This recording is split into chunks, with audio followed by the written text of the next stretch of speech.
from years and years and years of misinformation, propaganda, and lies. Hollywood's kind of done cannabis a disservice because they've made us look like stupid, lazy stoners. With the internet and the ability to really get out there and find what you want is dispelling all the myths, and we're able to now say, hey, that's not true.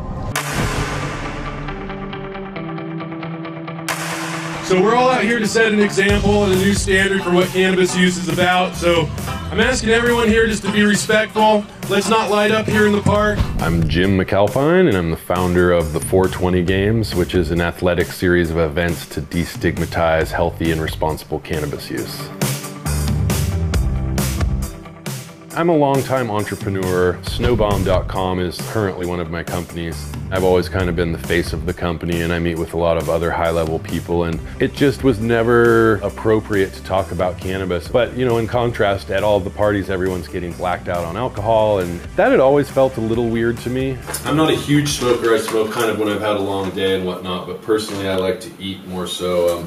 This is my favorite brand of edibles right here called Kiva. I eat about this much. It gets me right.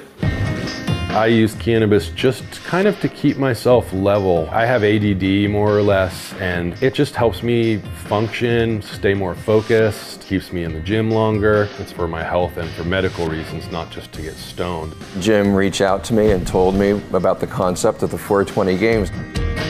The idea is to demonstrate that cannabis is really a wellness product. When it's integrated into a full and healthy lifestyle, it actually enhances the parts of our lives that are most valuable and important to us.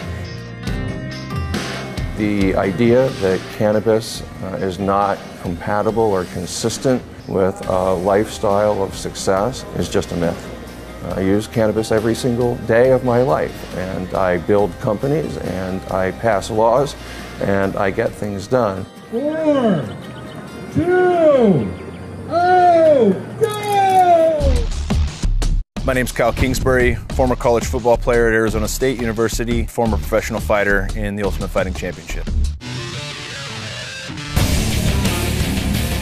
In the subject of pain management, when you compare what pharmaceutical companies push on people to what Mother Nature has created, there's really no comparison.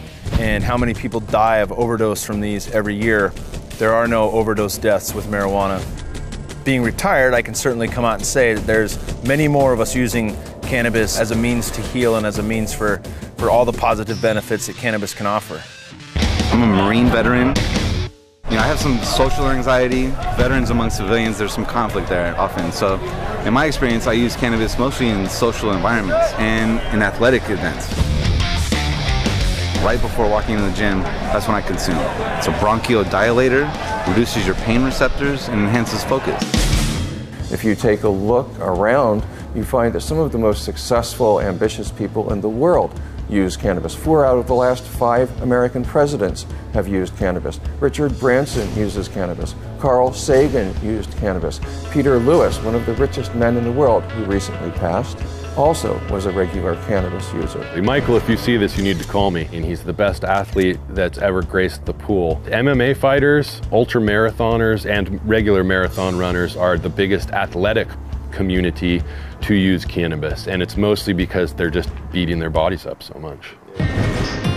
There are a lot of people that shouldn't smoke cannabis. It affects them poorly, and it will make them a bad athlete, it will make them fall asleep, and it's not for them. Sometimes, if what you need to do is not be relaxed and not be de-stressed, it can be not a positive thing. We've started a nonprofit foundation called Prime.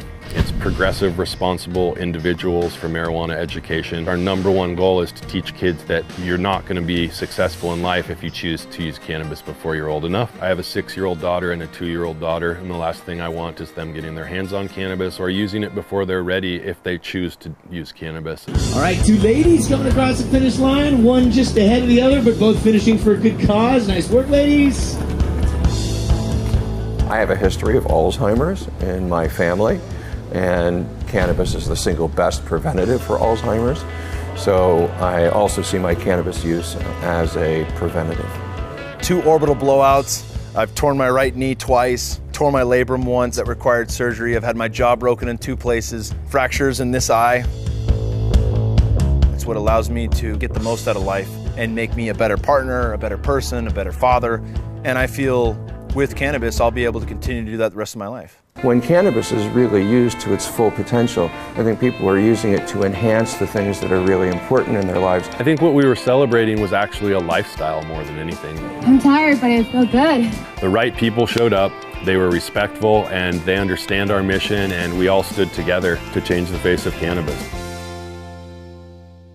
About to go inside and pick up some 420 for Saturday's class, Cannabis 101 here in San Francisco. Let's go.